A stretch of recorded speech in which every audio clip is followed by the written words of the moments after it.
네, 트럼프 대통령이 관세를 유예하겠다고 발표를 했음에도 월스트리트에서 계속 리세션이 발생할 가능성이 높아진다라는 이야기들이 나오고 있습니다. JP모건 같은 경우는 최근 경기 침체 발생 가능성이 60%나 된다라고 상향 조정을 하기도 했어요. 사실 이런 분석들은 월스트리트 은행들에서 일하는 그런 연구원들이 내놓는 분석인데요. 그 외에도 빅뱅크들의 CEO들이 경제가 어떠하다라고 보고 있는지도 꽤나 유용한 지표로 사용이 되곤 합니다. 최근에는 이제 JP모건 CEO인 제이미 다이먼이 리세션이 발생할 가능성이 높다고 보고 있다라는 그런 인터뷰를 내놓기도 했어요. 근데 이렇게 리세션 가능성이 높아졌다고 판단하는 건 월스트리트뿐만이 아닙니다.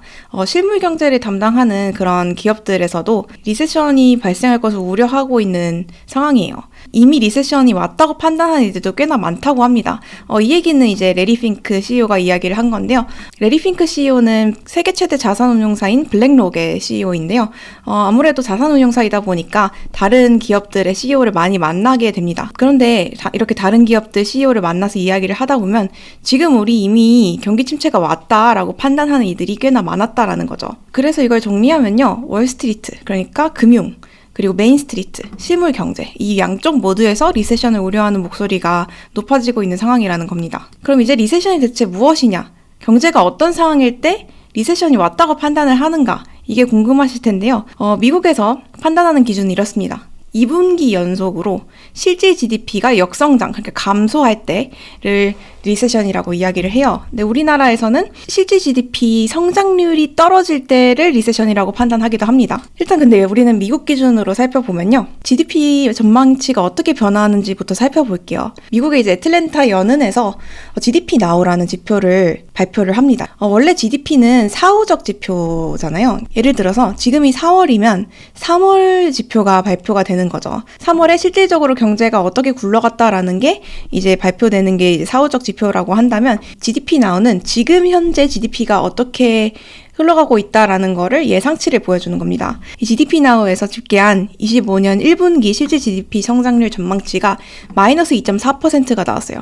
그 말은 1분기에 GDP가 역성장한다는 걸 의미를 하죠. 그런데 리세션을 판단하는 기준은 GDP뿐만이 아닙니다. NBER, 전미 경제연구소인데요. 이 NBER에서는 리세션이 왔다라고 판단을 할 때 이런 요소들을 고려한다고 합니다. 고용률, 실질 가계소득, 실질 소비 지출, 실질 제조업, 수출 판매, 그리고 산업재 생산량, 이런 것들을 종합적으로 고려해서 리세션이 왔다라고 이제 진단을 내리는데요. 여기서 보면은 고용률이나 실질 가계소득 지출, 이런 내용들은 사실 가계소득과 꽤나 깊은 연관이 있고, 아래에 제조업과 수출 판매, 그리고 산업재 생산량, 이런 것들은 기업의 경기를 판단하는 그런 지표라고 할 수 있죠. 이제 NBER에서 사용하는 그런 지표들이 실제로 지금 어떻게 나타나고 있나 그걸 한번 볼 건데요. 일단 고용입니다. 이 고용 시장의 안정성을 판단할 때는요, 사주 이동 평균선을 봅니다. 이 사주 이동 평균선은 어떤 지표를 보느냐면요. 실업급여 신청 건수를 봅니다.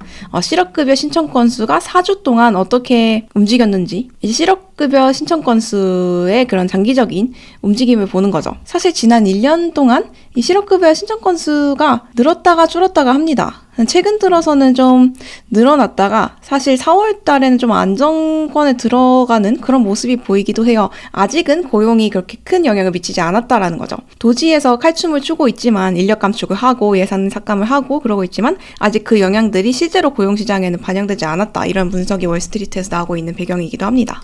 그런데 또 다른 지표로 이제 보는 게 있어요. NBER에서 보는 지표 외에도 리세션을 판단하는 그런 지표로 사용되는 것이 채권금리 스프레드라는 게 있습니다. 이게 뭐냐면요. 국채와 투자증급 채권 간 스프레드라는 건데요. 이게 좀 쉬운 말로 설명을 하면 국채는 뭔지 아실 거고요. 투자증급 채권이라는 건 회사채 중에 안정성이 높은 기업들의 채권을 의미를 합니다. 국채와 안정적인 회사채 금리 간의 차이가 어떻게 되냐라는 거죠. 일반적인 상황에서는 회사채 금리가 국채보다 더 높게 나타나겠죠. 그렇다고 해도 이게 안정적인 회사들의 채권, 그러니까 부채를 모아놓은 것이기 때문에 국채랑 그렇게 크게 차이가 나지는 않는 것이 정상입니다. 그런데 이 차이가 2% 이상으로 상승을 하면 리세션이 왔다고 판단할 수 있다라고 이야기를 해요. 안정적인 회사들의 부채를 모아놓은 것임에도 국채에 비해서 2%가량 금리가 높게 나타난다라는 건 이들의 디폴트 가능성, 그러니까 이들이 파산할 가능성이 그만큼 높아졌다. 그런 리스크가 높아졌다라고 사람들이 판단한다는 걸 의미를 합니다. 그렇기 때문에 경기가 안 좋아졌다라고 판단을 할 수 있는 거죠. 근데 이런 거는 다 앞서 이야기했던 GDP와 비슷하게 사후적 지표잖아요. 그러면 이런 지표 말고 리세션이 발생할지 예상하는데 도움이 되는 그런 경제 지표가 있는지 그게 또 궁금하실 것 같습니다. 그래서 이런 기사들을 가져와 봤어요. 블룸버그 기사인데요. 블룸버그에서는 이렇게 이야기를 합니다. 기업들의 재무 책임자들은 리세션이 왔다고 무엇을 가지고 판단을 하는가라는 기사예요. 근데 이게 왜 중요하냐면 재무 책임자들은 앞으로 기업이 탄탄하게 파산하지 않고 가기 위해서 어떻게 해야 하는가 그런 방향성을 정해야 하는 그런 책임자들이잖아요. 그렇다 보니까 이들이 가장 이제 리세션에 민감하다고 보는 거예요. 그런데 이렇게 리세션 안테나를 가지고 있는 사람들이 가장 주의 깊게 보는 것이 수요와 관련된 시그널들이라는 거예요. 그럼 수요와 관련된 시그널들이 무엇이 있을까요? 일단 소비 지출이 있겠죠? 실질 소비 지출인데요. 인플레이션을 감안한 그런 지출의 증가세를 보여주는 그런 신호입니다. 그런데 이 소비 지출이 실질 GDP의 70%를 차지하거든요.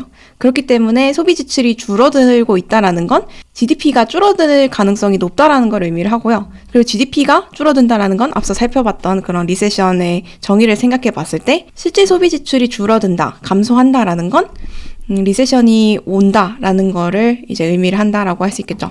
그런데 이 실질 소비 지출 같은 경우는 2월달까지밖에 지표가 나오지 않았어요. 아직 3월달 자료가 나오지 않았기 때문에 아직은 좀 최신 자료가 없어서 리세션이 왔는지 판단하기는 좀 어렵고요. 지금 이 시점에서 우리가 리세션이 왔는지 판단할 수 있는 그런 수요와 관련된 지표는 바로 소비 심리입니다. 이 소비 심리는 보면요. 상당히 악화된 것을 볼 수 있어요. 지난해, 그러니까 전년 대비해서 소비 심리가 11%나 줄어든 것을 알 수 있습니다. 작년에는 77이었는데요. 지금은 50.8밖에 되지 않죠. 그뿐만이 아니라 이 소비 심리 같은 경우에는 전년 대비해서 34%나 줄어든 것을 볼 수 있습니다.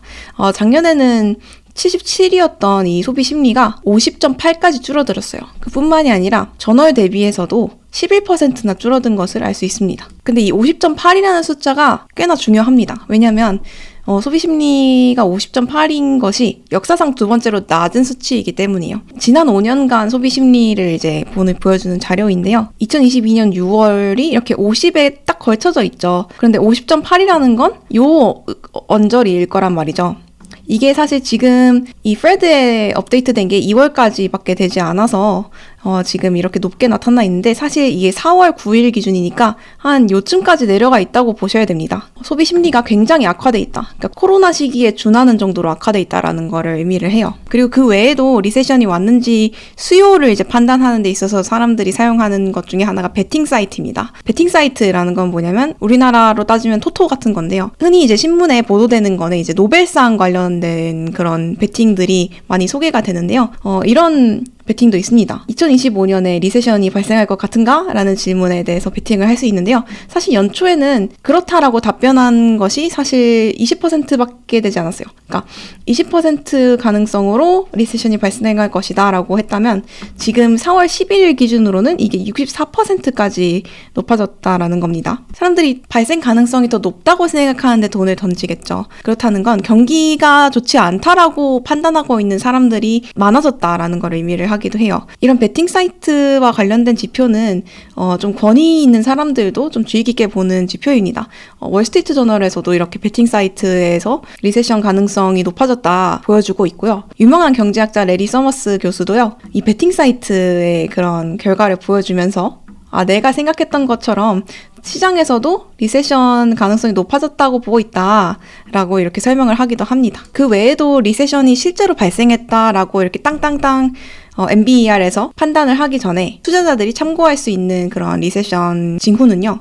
기업들의 실적 가이던스입니다. 이제 1분기 어닝 시즌이 곧 시작이 되죠. 이때 이제 또 기업들이 1분기의 실적이 어땠다라고 발표하면서 앞으로 2분기, 3분기, 4분기 가이던스를 내놓잖아요. 근데 이 가이던스라는 게 참 재미있습니다. 사실 어닝 서프라이즈를 내는 것이 사실 주가에 큰 영향을 미치죠. 그렇기 때문에 이 CFO들은 주가를 좀 방어하고 주가가 좀 높게 나오도록 하기 위해서 가이던스를 보수적으로 설정하는 경우가 많다라고 합니다.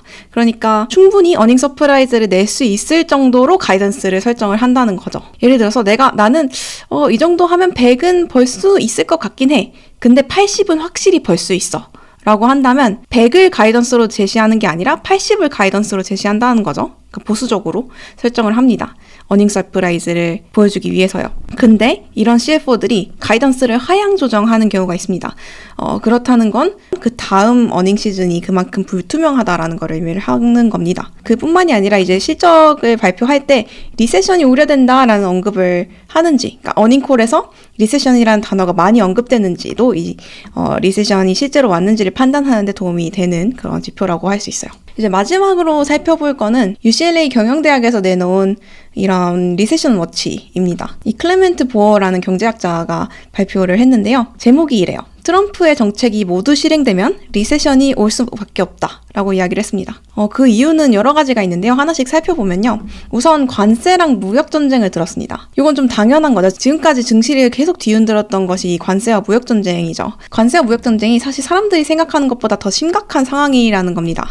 트럼프 1기 당시에 그걸 예로 들었어요. 트럼프 1기 당시에 미중 무역 전쟁이 있었죠. 트럼프가 또 중국을 굉장히 견제를 했었잖아요. 이 당시에 미국 농업이 굉장히 쇠락했습니다. 그 때문에 정부에서 대규모로 구제책을 활용했어야 했는데요. 이것도 꽤나 힘든 상황이었다고 합니다. 그런데 25년에는 이 농업뿐만이 아니라 다른 아주 광범위한 분야에서 무역 전쟁이 예고가 되고 있죠. 1기 당시에 이제 농업에 들어갔던 대규모 규제책에 비하면 앞으로 벌어질 일은 상상할 수 없을 만큼 이제 필요한 구제 금융이 더 커질 수 있다라는 겁니다. 그 다음으로 근거로 든 것이 이 도지였어요. 도지에서 근로자 수와 예산을 삭감하겠다라고 얘기를 하고 있죠. 이 공공기관 근로자의 경우 10에서 15%가량 구조조정을 할 것이고 그뿐만이 아니라 예산을 삭감하면서 해상 예산으로 집행하던 그런 프로젝트들이 사라지면서 거기서 발생되는 부수적인 일자리들도 함께 감소를 하는 그런 나비 효과가 발생을 하게 되는데요. 이런 거를 다 따졌을 때 공공기관 근로자 그러니까 공공기관과 관련된 일을 하는 사람들의 수가 1,000만 명 가까이 된다고 합니다. 그런데 이것에 이제 10에서 15%가량이 잘린다는 건 100만 명 가까이가 해고될 것이라는 걸 의미를 해요. 근데 그러니까 공공기관 일자리 같은 경우는 미국이든 우리나라든 사기업보다는 비교적 고용 안정성이 높다라고 평가가 됩니다. 그런데 이렇게 공공기관에서 일자리가 많이 없어진다는 건 고용 안정성이 크게 약화된다는 걸 의미를 하고요. 고용 안정성이 약화되면서 소비 심리에도 악영향이 갈 것이다라는 걸 의미를 합니다. 사람들이 허리띠를 졸라매면서 경제에 돈이 돌지 않아서 경기 침체가 올 것이다라는 걸 얘기를 하는 거고요. 그리고 세 번째로 이야기를 한 것은 이 부동산과 건설 부문의 약세입니다. 이 부분이 왜 약세가 올 것이라고 판단을 하냐면요. 일단 트럼프 정부의 가장 대표적인 정책이 바로 이민자와 관련된 내용이죠. 불법 이민자들을 추방하고 앞으로 들어올 사람들을 막겠다라는 게 이제 트럼프 정부의 대표적인 스탠스죠. 그런데 이런 불법 이민 노동자들이 가장 많이 종사하는 산업 중에 하나가 바로 건설인데요.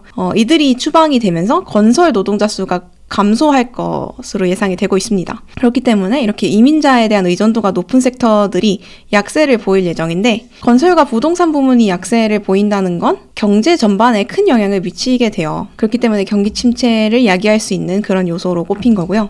그 다음으로는 이제 IRS 인원 삭감 그리고 감세를 들었습니다. 이건 좀 재미있는데요. IRS는 미국 국세청을 의미를 합니다. 트럼프 정부에서 단행한 그런 대규모 감세로 인해서 세수가 줄어드는 건 좀 당연한 얘기죠. 그런데 이 IRS 인원 삭감도 세수가 줄어드는데 큰 영향을 미친다고 했는데요. 그게 왜 그러냐면 IRS 이제 미국 국세청 근로자 수를 절반으로 줄일 거라고 했는데 이 국세청 근로자 수가 줄어든다는 건 탈세를 잡아내기가 힘들어진다라는 걸 의미한다는 겁니다. 탈세하는 사람들을 못 잡아낸다는 건 원래는 이 근로자들이 끝까지 쫓아가서 세금을 이제 되찾아올 수 있었는데 이걸 할 수가 없어지기 때문에 원래 같았으면 받을 수 있었던 돈도 못 받게 될 수 있다라는 겁니다. 그리고 이렇게 세수가 확보가 어려워지면 미국 정부의 채무도 급증하게 될 거고 그 결과 미국 국채에 대한 신뢰도도 하락하게 될 것이다 라는 걸 의미를 합니다. 과거에 벌어졌던 것처럼 미국의 신용등급이 하락할 수도 있다라는 걸 의미를 하는 거예요. 그리고 마지막은 인플레이션입니다. 여기서 보는 지표는 PCE인데요. 지금 관세로 인해서 물건의 가격이 크게 오를 예정이잖아요. 근데 이 물건의 가격이 오른다는 건 연준에서 더 이상 금리 인하를 할 수를 없다라는 걸 의미를 합니다. 그래서 연준이 이 인플레이션 타겟인 2%를 맞추기 위해서 계속 매파적인 태도를 유지할 것이고 그로 인해서 경제에 돈이 돌지 않으면서 스태그플레이션이 발생할 수 있다라는 게 교수의 분석이었어요. 지금까지 이런 얘기들만 들으면 트럼프 정부의 정책이 전반적으로 너무 답이 없는 것 같은 그런 느낌이 듭니다. 그런데 마지막에 이 교수는 이런 좀 긍정적인 이야기를 남겼어요. 향후 정책에 따라서 리세션 발생 가능성이 크게 달라질 것이다 라고 얘기해요. 이게 무엇이냐면 앞서서 이야기했던 정책들의 강도가 낮아진다. 그러니까 정책들이 좀 유해진다면 리세션이 야기되지 않을 것이다 라고 했어요. 그러니까 트럼프가 너무 강경하게 이야기를 했는데 실제로 얘기한 것보다 더 훨씬 유한 자세로 정책들을 가지고 가면은 리세션이 발생하지 않을 것이다 라고 얘기를 한 겁니다. 그렇다면 중요한 것은 이 자신이 얘기했던 정책을 관철할 의지가 있는지, 트럼프에게 그런 의지가 있는지 이게 중요할 텐데요. 사실 이런 보도가 나왔어요. 트럼프는 관세가 경기 침체를 발생시킬 것을 이미 알고 있었다. 이런 보도가 나왔습니다. 근데 이게 재밌는 게 뭐냐면요. 트럼프가 이렇게 얘기를 했다고요. 나는 경기 침체는 괜찮아. 근데 디프레션은 안 돼. 근데 디프레션이라고 하는 건 경기 침체보다 더 심각한 그런 상황을 디프레션이라고 합니다. 일반적으로 The Great Depression이라고 하면은 대공황을 얘기를 하는데요. 그런 대공황까지는 아니더라도 공황이라고 불릴 정도로 본격적으로 경기가 이제 안 좋아지는 그런 거는 좀 무섭다라고 이야기를 한 거죠. 이 얘기는 뭐냐면요. 트럼프는 어느 정도 리세션이 발생하는 것은 감수를 할 의지가 있다라는 거를 의미를 합니다. 근데 본인이 생각했던 것보다 더 고통이 크다, 더 심각한 침체가 발생할 것 같다라고 하면은 좀 롤백할 수도 있다라는 걸 이제 의미를 하는 거예요. 그렇다면 이제 더 앞으로 트럼프의 그런 의지가 중요해질 텐데요. 앞으로 경제와 이제 우리 투자에 큰 영향을 미칠 수 있는 그런 정책들은 머니네버슬립에서 꾸준히 트래킹을 해보도록 하겠습니다. 머니네버슬립 뉴스레터와 네이버 프리미엄 콘텐츠 지금 바로 구독해보세요.